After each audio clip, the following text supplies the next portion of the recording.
बिस्मिल्लाहिर्रहमानिर्रहीम। अस्सलाम वालेकुम। Welcome back to my channel cooking with Zaika Zindagi. I hope आप लोग ठीक होंगे, मज़े में होंगे। व्यूवर्स, आज हम बनाएंगे कढ़ाई, बीफ कढ़ाई, वो भी शान के कढ़ाई रेसिपी मिक्स से। वैसे तो इंस्ट्रक्शंस रेसिपी बॉक्स में होती हैं, लेकिन ये बनेगी मेरे स्टाइल में, जो कि है ट्राइड एंड टेस्टेड। और इससे बनती है कढ़ाई बिल्कुल ढाबा स्टाइल में। और मेरे घर वालों को तो ये कढ़ाई बहुत पसंद आती है और कोई यकीन नहीं करता कि ये घर पर बनी है। चलिए आज मैं आप लोगों के लिए बनाती हूँ। रेसिपी पसंद आए तो ज़रूर लाइक कर दें। यहाँ मेरे पास 750 ग्राम्स बीफ मीट है और बोन्स के साथ है। इसके मैंने कढ़ाई कट स्टाइल में बोटियाँ बनवा ली हैं। आप चाहें तो चिकन और मटन में भी ये कढ़ाई बना सकते हैं। 2 टेबल स्पून लहसुन और 1 टेबल स्पून अदरक को कूट कर इसमें डाल रही हूँ। इसमें अदरक लहसुन को पीसना नहीं है, कूटा हुआ इसमें शामिल करना है। साथ ही यहाँ मेरे पास शान का कढ़ाई मसाला रेसिपी मिक्स है। ये 25 ग्राम्स इसमें मसाला होता है और 750 ग्राम गोश्त के लिए होता है। तो मैं यहाँ 750 ग्राम गोश्त यूज़ कर रही हूँ। और वैसे तो इंस्ट्रक्शंस इसके अंदर होती हैं, लेकिन मैं अपने स्टाइल में बना रही हूँ, इसलिए इसमें दूसरे इंग्रेडिएंट्स भी यूज़ करूँगी। ये मसाला भी इसमें शामिल कर देंगे।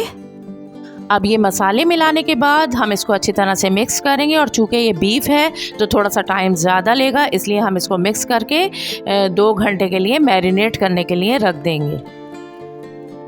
एक कढ़ाई में 3/4 कप ऑयल गरम करेंगे और जब ऑयल गरम हो जाएगा तो इसमें मैं यहाँ एक बड़े साइज़ की प्याज है जो मैंने चॉप कर ली है बारीक, वो इसमें शामिल कर दूँगी, क्योंकि मुझे कढ़ाई में थोड़ा मसाला पसंद है। अगर आपको मसाला पसंद नहीं है तो आप प्याज शामिल ना करें, मगर मुझे मसाला अच्छा लगता है तो मैं इसको शामिल करके इसको लाइट गोल्डन होने तक फ्राई करूँगी।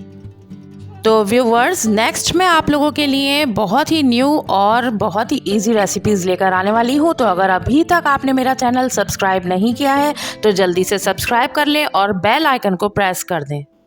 यहाँ पर देखिए, प्याज भी लाइट गोल्डन हो गई थी और गोश्त भी 2 घंटे के लिए मैंने मैरिनेट कर लिया था। तो अब इस प्याज में मैं गोश्त शामिल कर दूँगी और इसको शामिल करके मैं इसको 3-4 मिनट तक हाई फ्लेम पर फ्राई करूँगी।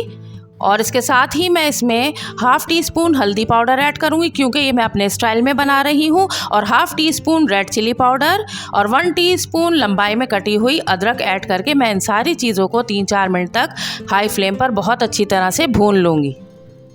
3-4 मिनट तक मैंने गोश्त को अच्छी तरह से भून लिया है मसालों के साथ और इस पर बहुत अच्छा सा कलर आ गया है। अब इस स्टेज पर मैं इसमें 2 गिलास पानी ऐड करूंगी। और चूंकि ये बीफ का गोश्त है इसलिए थोड़ा टाइम लेगा गलने में, तो 2 गिलास पानी ऐड करके मैं इसको कवर करके लो फ्लेम पर गोश्त गलने तक पकाऊंगी। अब एक तरफ गोश्त गल रहा है और दूसरी तरफ मैं एक पैन लूँगी और उसमें 1/4 कप ऑयल गरम करूँगी। और जब ऑयल गरम हो जाएगा तो इसमें 1/2 kg टमाटर मेरे पास बारीक कटे हुए हैं वो शामिल कर दूँगी। और इनको शामिल करके मैं कवर करके लो फ्लेम पर 3-4 मिनट तक टमाटरों को गलने तक पकाऊँगी। बीच बीच में हम इसको खोलकर चलाते रहेंगे और हाथ से प्रेस करके मैश करेंगे ताकि टमाटर अच्छी तरह से मैश हो जाए। और इसके बाद ये देखिए 3-4 मिनट के बाद ये अच्छे से भुन गए हैं। अब मैं स्टोव की फ्लेम को ऑफ कर दूंगी। यहाँ पर गोश्त को पकते हुए तकरीबन 30 मिनट्स हो गए हैं, लेकिन गोश्त अभी गला नहीं है। तो इस स्टेज पर मैंने जो टमाटर भून के रखे थे वो इसमें ऐड कर दूंगी ताकि वो भी गोश्त के साथ अच्छी तरह से और ज़्यादा गल जाएं। तो अब मैंने इनको शामिल कर दिया है और मिक्स करके अब मैं इनको कवर करके गोश्त गलने तक लो फ्लेम पर पकाऊंगी।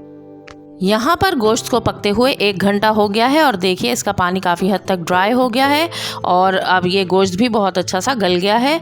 तो अब मैं इसको हाई फ्लेम पर भूनूंगी अच्छी तरह से। उसके साथ ही मैं हरी मिर्चें भी इसमें ऐड कर दूंगी और हरी मिर्चें डालकर मैं इसको हाई फ्लेम पर मज़ीद भूनूंगी कि इसका पानी ड्राई हो जाए।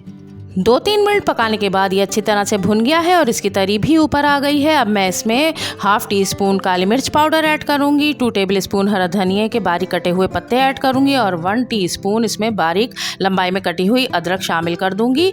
और इसको मिक्स करके अब मैं फ्लेम को ऑफ कर दूंगी। तो ये देखिए कितना अच्छा सा ये तैयार हो गया है और बहुत ही क्विक और इजी रेसिपी है।